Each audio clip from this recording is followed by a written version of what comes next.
Hi, and welcome. You're listening to the X22 Report. My name is Dave, and this is episode 926A, and today's date is March 23rd, 2016, and the title of the episode is, Hold On to What You Have. This economic collapse is going to be a rough one. Now, before I get started, I just want to make an announcement. I just uploaded an interview with John Titus on the X22 Report Spotlight YouTube channel. So you can go right over to YouTube, type in X22 Report Spotlight. It'll bring you right to the video. Or you can come over to the X22Report.com site, scroll down a little bit. You'll see it on the right-hand side. Or you can go to newssentinel.com. That is the site where I'm streaming in alternative media. Same thing. Scroll down a little bit, look over to your right-hand side, and you can view the video there. Let's get right into the economic collapse financial news. Now, we've been noticing that the market has been fluctuating quite a bit, and we're seeing a lot of parallels back to 2008, where the market hit the top, it came down a little bit with a dead cat bounce, moved back up, and then started bouncing around at top. And we're seeing the same thing happen once again. And as the central bankers, as the U.S. government, continually try to keep the illusion alive that everything is fine, because that is what they're doing at this point. We look at the real economic indicators, and we're seeing that everything is not fine. We're seeing more corporations, they're laying off. Credit Suisse, they announced that they're going to be letting go about 2,000 investment banking jobs right now. And if we go back to the beginning of this year, 2016, or actually if we go back to 2015, there are thousands upon thousands of jobs that have been lost. Actually, if we go back to June of 2014 and we look at Challenger Gray and Christmas, which reports on those people that have been laid off, we have hit the mark of 1 million jobs that have been laid off up until this point. This is how bad it has gotten. Now, of course, the corporate media, the central bank, the U.S. government, they're trying to convince you that everything is fine. Everyone's employed. The unemployment rate is continually going down. Don't worry that people can't find a job. Don't worry that they're getting part-time jobs and they're losing the high-paid full-time jobs. That's meaningless. All we're doing is counting those people that are working. And if they're not working, we just don't care about you. And this is what they've been doing all along.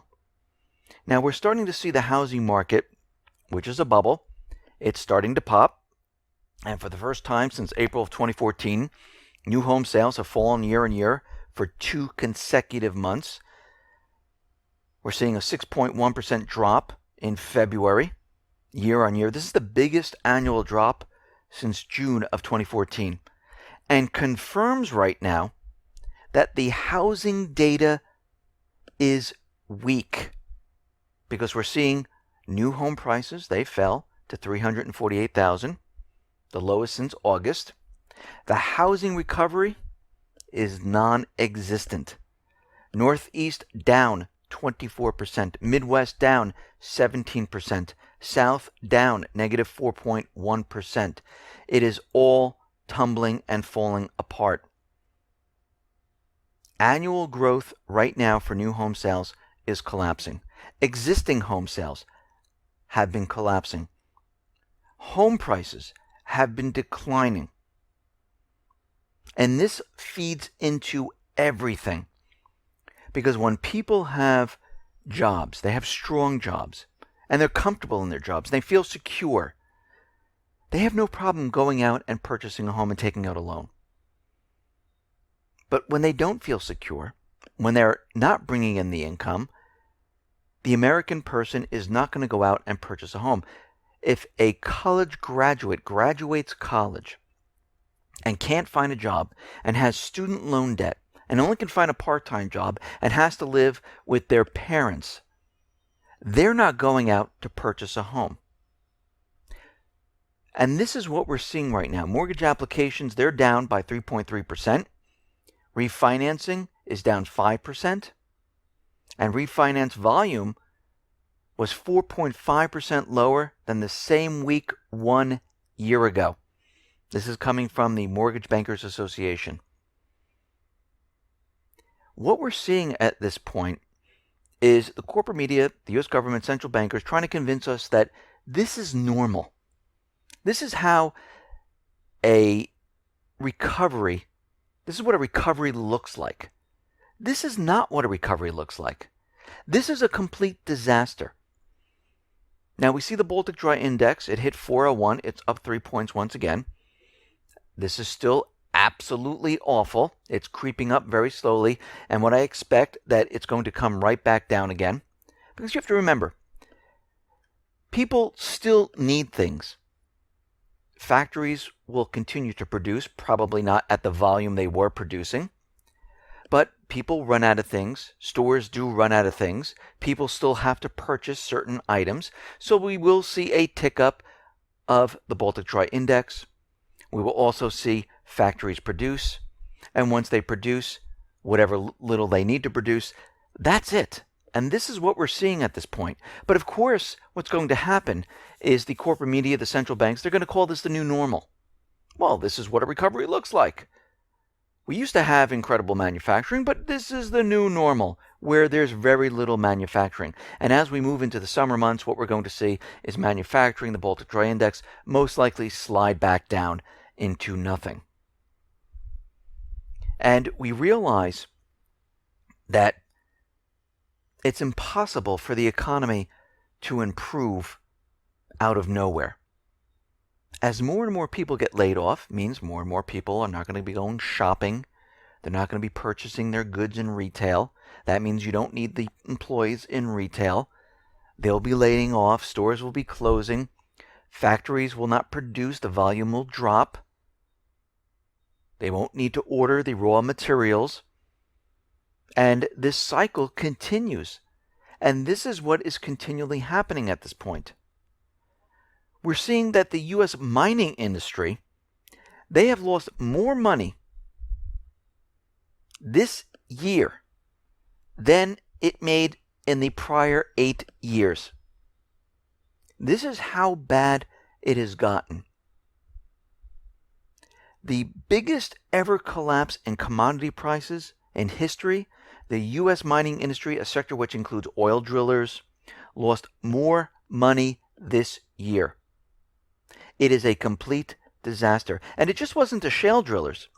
Other types of mining operations were stung by falling commodity prices. Mining revenues also fell sharply, down 38% in the fourth quarter from a year earlier. Manufacturing revenue declined 7.8% in the fourth quarter from a year earlier. And we see manufacturing revenue decline by 7.8% in the fourth quarter from a year earlier, which means that global demand for U.S.-made goods is dropping right now. People are not purchasing. Factories are not producing. Remember, it's not just the U.S. that's having a problem. It's Europe, it's Canada, it's Australia. We're seeing bubbles in all these different countries starting to pop. And this is going to continue. I mean, look at Canada, look at Australia with their housing market. We see inflation is going up. Employment, people are losing their jobs. And it's accelerating at this point. And there's nothing the U.S. government, the central bankers can do to cover this up anymore. It's becoming too apparent. Everyone's realizing what's really going on here. And this is when their illusion starts to fall apart. When everyone sees what's really going on. Their unemployment numbers will be absolutely meaningless. Their GDP numbers will be absolutely meaningless. Everything they tell us won't mean anything to anyone. Because when you're sitting there without a job, all you know is that the market is not good. The economy is not good if I can't find a job. And if my neighbor can't find a job and my cousin can't find a job, we have a major problem. And this is the path we're heading down. UBS technicians Michael Reisner and Mark Muller, best known for calling both of the last two market sell-offs in advance and the jump in gold prices, as well as timing the February 11th market bottom with uncanny accuracy. Well, they joined the bearish chorus with one simple plea. Sell, sell, sell. Take your profits now. What they're saying right now is the market is going to fall. it's going to crash. And the market is heading in that direction.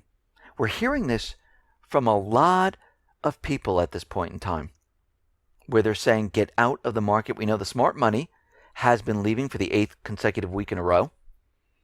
And you know what they do at the very end? When everything is about to come to a screeching halt, they pump the market back up to where it was. This way, the wealthy can unload everything that they have, hopefully get the retail investors in there saying, oh, look, the market's going up. I better buy right now. They suppress gold to convince everyone that there's no reason to go into gold or silver. The economy's doing fine. See, gold and silver are going down. And once they continually do this for a couple of weeks, all of a sudden, out of nowhere, everything comes crumbling down, because we're seeing the bubbles pop in real estate. We're seeing it in the auto industry. We're seeing more corporations lay off. And this is not just a couple of hundred people. They're laying off thousands of people.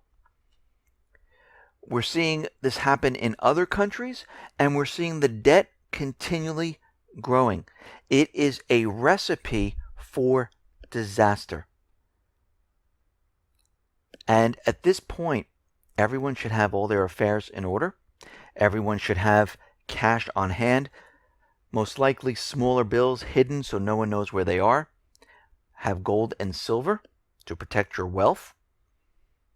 You should have toiletries. You should have medical equipment, medicines, a weapon to protect your family, water, batteries, anything that you can possibly think of to be prepared for when this system comes down. Now, why do you need to be prepared? Well, we realize that when this system comes down, most likely we're going to see a flood of currency hit the U.S., where countries around the world saying, you know something, I don't want to keep the dollar in my reserves.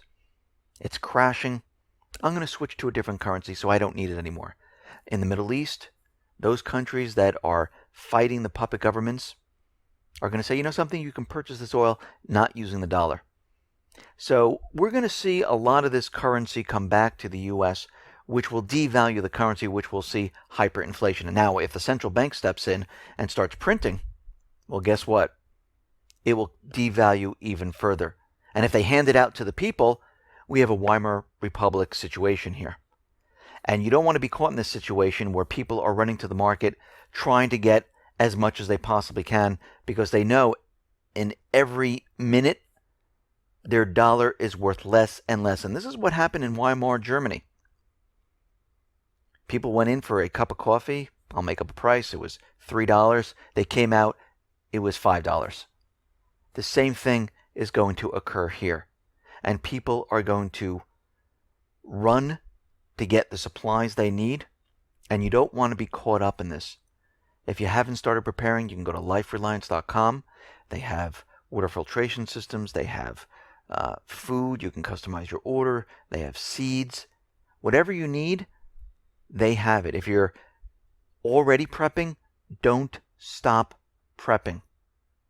You will thank me later. It's better to be prepared than not prepared.